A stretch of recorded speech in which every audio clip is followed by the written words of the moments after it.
I'd now like to introduce a major champion for our community and our fearless leader. He spent the past 15 years leading the staff of the foundation on a quest to enhance Greater Cleveland's unique sense of place. It is an honor and a pleasure and very inspiring to be part of his team. Ladies and gentlemen, please help me welcome the Cleveland Foundation's President and CEO, and my dear friend, Ronn Richard, who will deliver the State of the Community Address.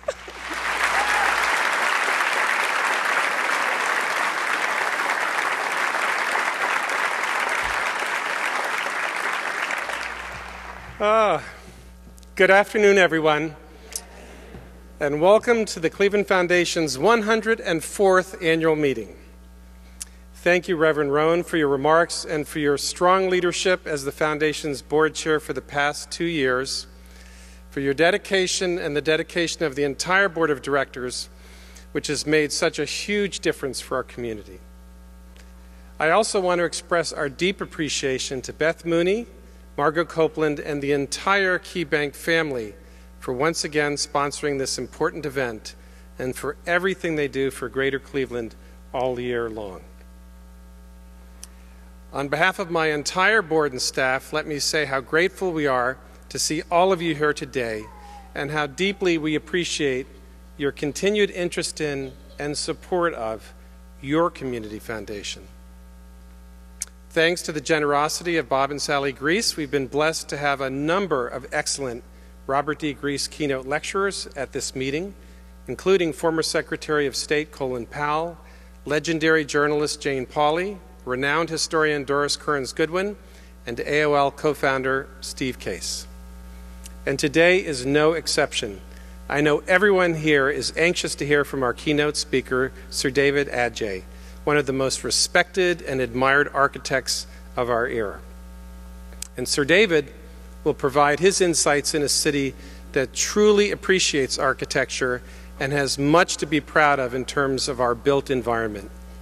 For Cleveland is not only home to these ornate Playhouse Square theaters, but also Walker and Weeks's magnificent Severance Hall, the Cleveland Museum of Art's gorgeous 1916 building and 2013 Raphael Vignoli addition, I.M. Pei's iconic Rock and Roll Hall of Fame, Frank Gehry's Weatherhead School of Business at Case Western Reserve University, the redesigned Public Square by James Corner and the downtown malls, part of the as yet unfinished Daniel Burnham plan, Farshid Mousavi's stunning Mocha building, the beloved Hubble and Ben's West Side Market, and so much more. In fact, there are just too many architectural gems here, old and new, to mention. All of these iconic landmarks have at least two things in common. First, they've helped to create a sense of place, both individually and collectively, as the dots came together here in Cleveland. And second, they did not come about by chance. Human beings, sometimes a single citizen, sometimes a group of passionate Clevelanders, conceived of these institutions and the structures needed to house them, and they lobbied for them, they nurtured them, and then they passed them on to future generations. Of course, not every contribution to our sense of place is architectural. So today I'd like to turn a spotlight on some of the individuals, many of whom are in this room, who have contributed to Cleveland's sense of place, people who have helped to create wonderful organizations and institutions which have enhanced or are enhancing civil society in Greater Cleveland. Some of these local heroes might be well known to you. Others you might be hearing of for the first time. Given that we're holding this meeting in Playhouse Square, it is fitting, of course, that we start with the local heroes who saved these temples of culture and entertainment from the wrecking ball. Our story begins in 1970 when Ray Shepherdson, a Cleveland public school teacher, entered the theaters looking for a place to hold a teachers' meeting. He loved the murals and the decayed grandeur of the theaters, and he began to dream about the economic impact possibilities if the theaters were brought back to life. Ray decided that he was not going to allow the community to lose such an important part of the city's history. The full story is just way too long to tell today, but with the help of Laney Haddon and the Junior League, Pudge Hankel of Thompson Hine, Cleveland Foundation, and many, many others, Ray fought for their survival and renaissance, and he succeeded. Playhouse Square is now the second largest performing arts center in the nation. More than 1 million people are entertained here each year.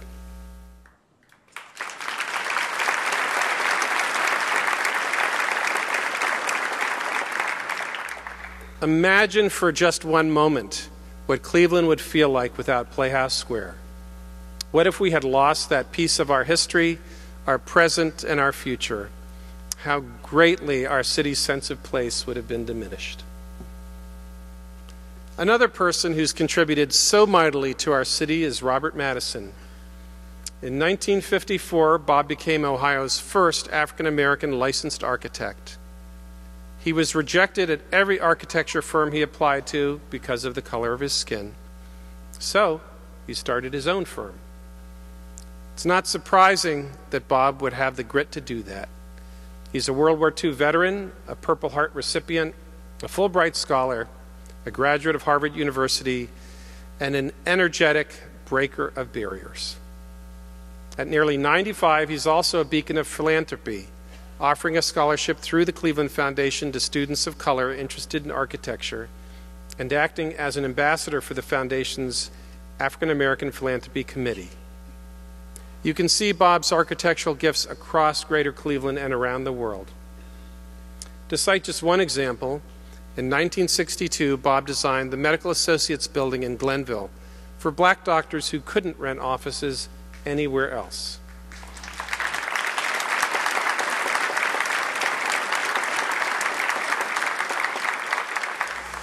Now the building known as the Madison, and it's been restored as part of the PNC Glenville Arts Campus, a home base for artists from here and around the world, and the epicenter of this summer's Front International Cleveland Triennial for Contemporary Art. I could not imagine a better future for this special place, which so many of our citizens have very fond memories of going to for their health care. It will celebrate Bob Madison's legacy for generations to come.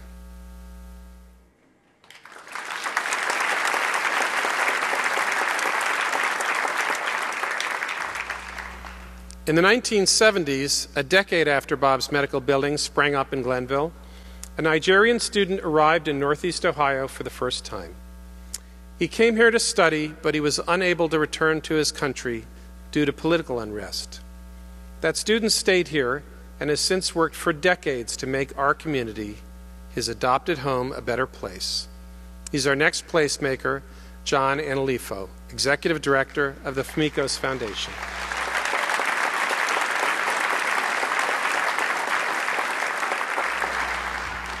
Today, John lives and works in Glenville. Under his guidance and vision for the past 15 years, Famicos has led impactful housing and community development projects that are transforming Glenville and so many other neighborhoods. It's the Famicos Foundation that worked with partners to make the Glenville Arts Campus a reality and to restore League Park, the storied home of Cleveland's Negro Baseball League team, the Cleveland Buckeyes.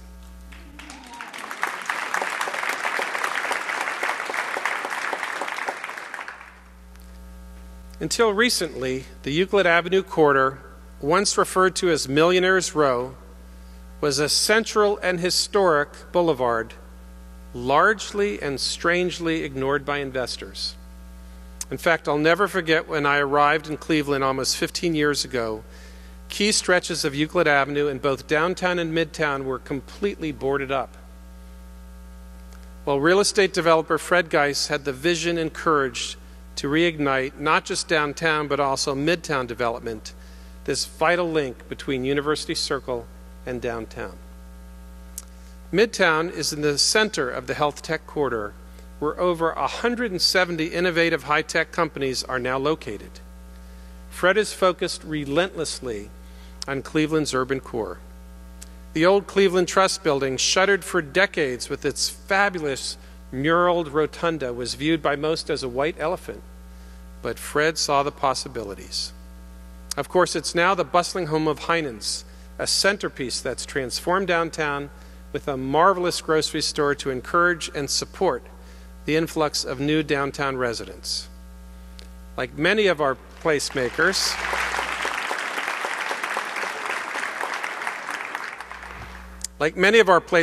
Fred has rallied the community to bring jobs, retail, and services to neighborhoods that need them most. But he's also a philanthropist with a passion for helping Core City youth and our immigrant community. He's a great representative of the very fine developer industry we have here in Cleveland. So thank you, Fred.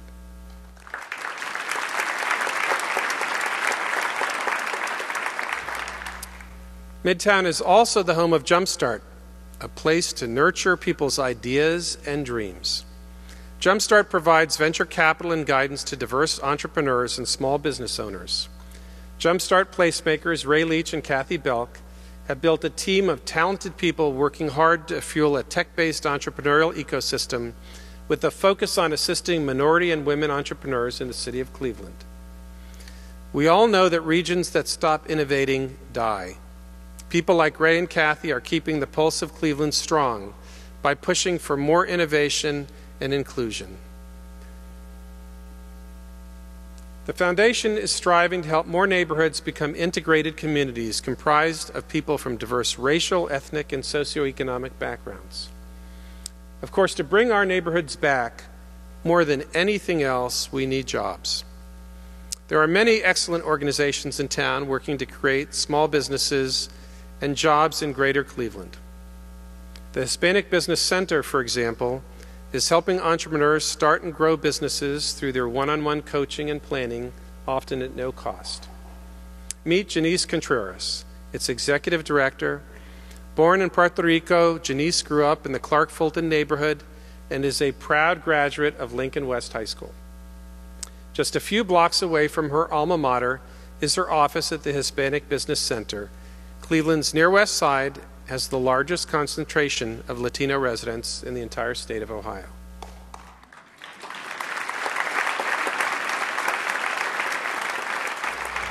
Janice is helping to lead the development of La Villa Hispania, which will transform an empty warehouse in Clark-Fulton into a vibrant ethnic market hosting locally based micro-businesses. It will showcase the art, music, and cuisine of a community rich in its diversity of cultures.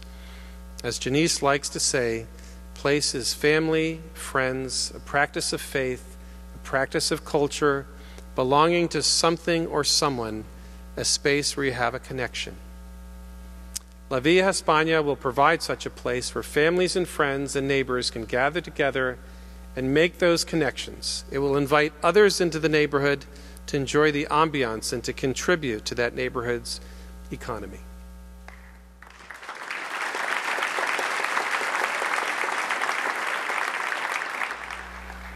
Across town, Evergreen Cooperative members Shirley Gaston and Vidalia Coleman are part of a very different enterprise that is also helping to build wealth and expand opportunities for Cleveland residents.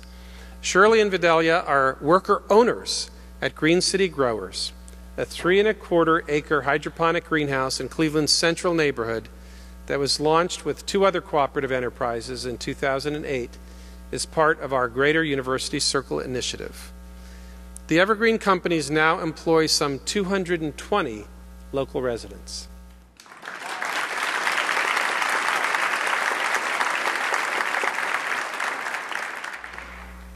Both born and raised in the city of Cleveland, Shirley and Vidalia take great pride in the nutritious produce shipped out of the greenhouse to restaurants and stores across this region.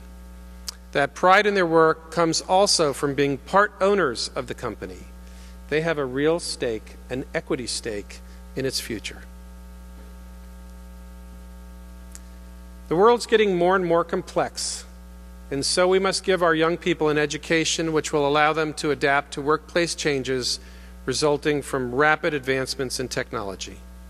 They must excel not just at reading and math, they must learn critical thinking skills.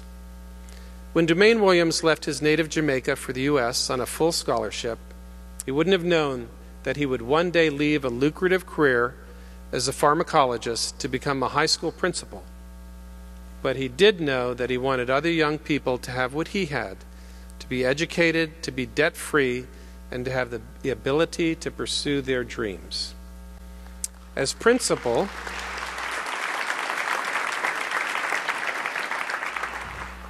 at Bard High School, early college on the Near West Side, Dumaine has helped grow a single class of 9th graders into a bustling school with 430 students in all 4 grades. Bard's first classes have had a 100% graduation rate, and its success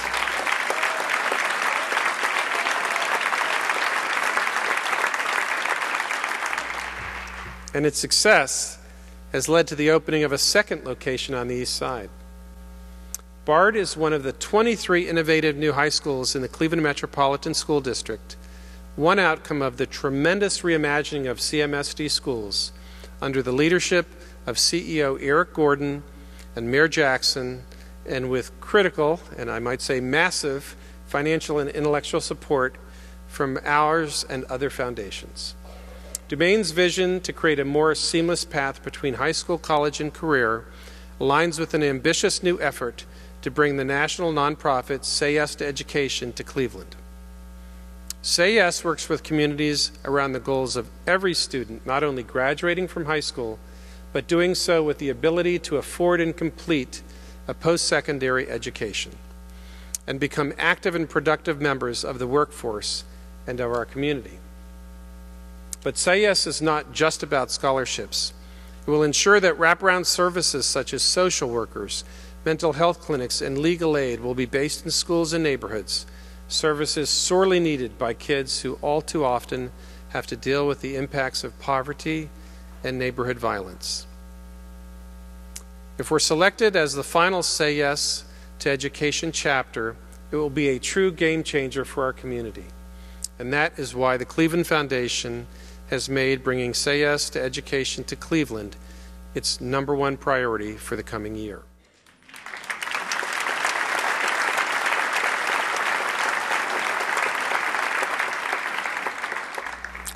But as you all know, it's not enough just to have great schools.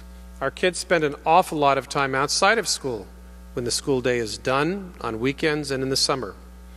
They need safe out-of-school opportunities where they can be surrounded by caring adults and grow and learn in a wide variety of ways which will shape their futures.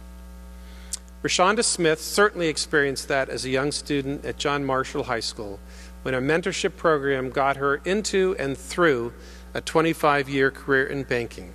Today, she's the Vice President for Community Development at Huntington National Bank.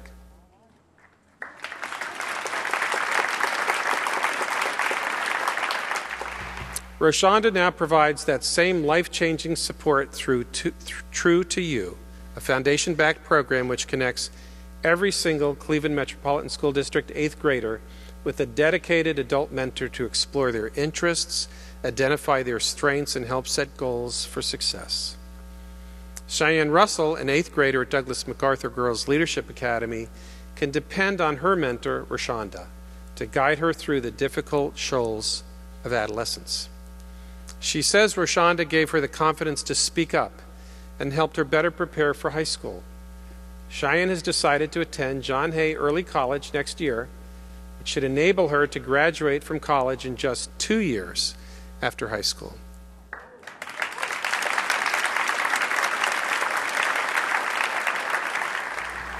If we can help more students like Cheyenne make an informed decision about their educational journey, our next generation of leaders will enter the workforce equipped with the self-awareness and skills needed to achieve anything they set their minds to, and they'll be our future placemakers.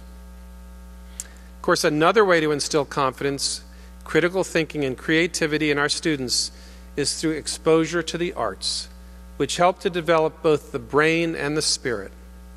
The Cleveland Foundation is very proud of our investments in arts mastery, which infuse the highest quality arts programming into Cleveland's underserved neighborhoods. And the magnificent young poets who performed this afternoon are just a few of the talented individuals who have emerged from every Cleveland neighborhood across artistic disciplines, including dance, music, art, photography, literature, and theater. Over the next year, more than 3,000 young people will have access to rigorous, high-quality arts mastery programming in their neighborhoods, in 18 separate neighborhoods.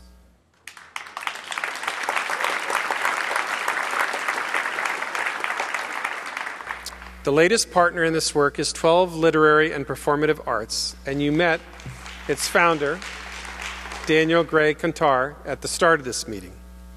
Daniel saw the need to make safe spaces for young people and adults to share stories and experiences through performance and poetry. In doing so, he says, we begin to understand who and what we are and where we want to go.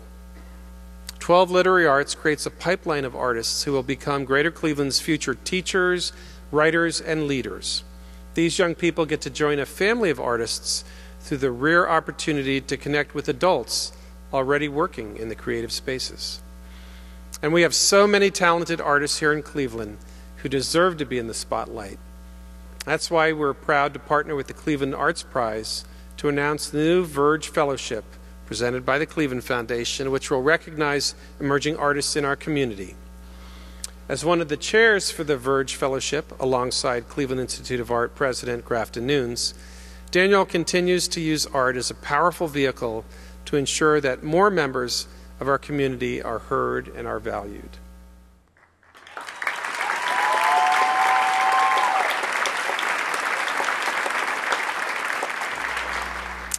But to become a promising young student or artist, to explore your big ideas, to develop your talents, and to fulfill your dreams, you obviously need to get through the first years of life.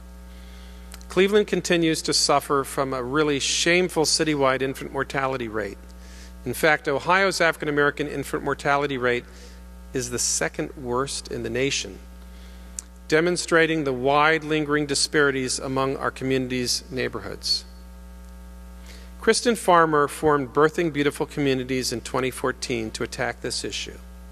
She's created a core of community-based doulas trained to guide local women at high risk for infant mortality throughout pregnancy and the first year of their baby's life at no cost. Kristen's idea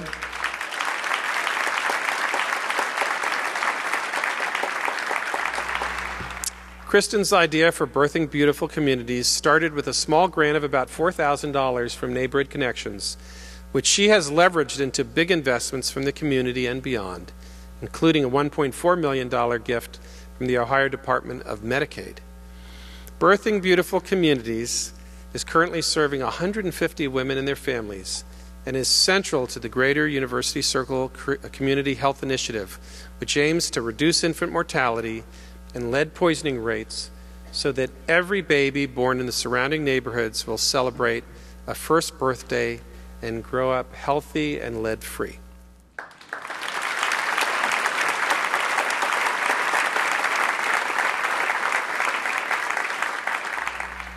In November 2017, our final future placemaker, Kayana Lee from Huff, celebrated her first birthday.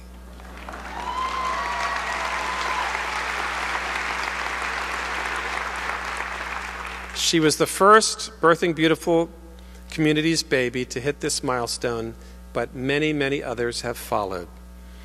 And it gives me great pleasure to think of all the opportunities, all the possibilities which lay ahead for Kayana and her generational peers.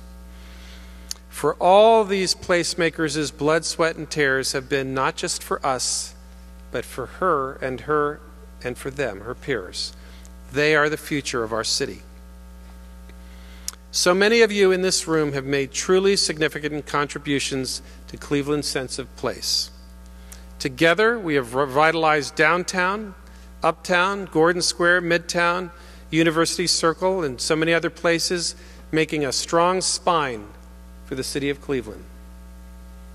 Together, we must now invest heavily to revitalize all of our neighborhoods so that every resident has the chance to not only survive, but to thrive.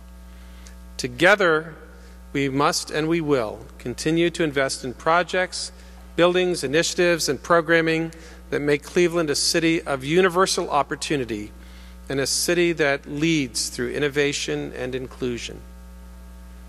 But we start with investing in human capital and building the capacity to dream.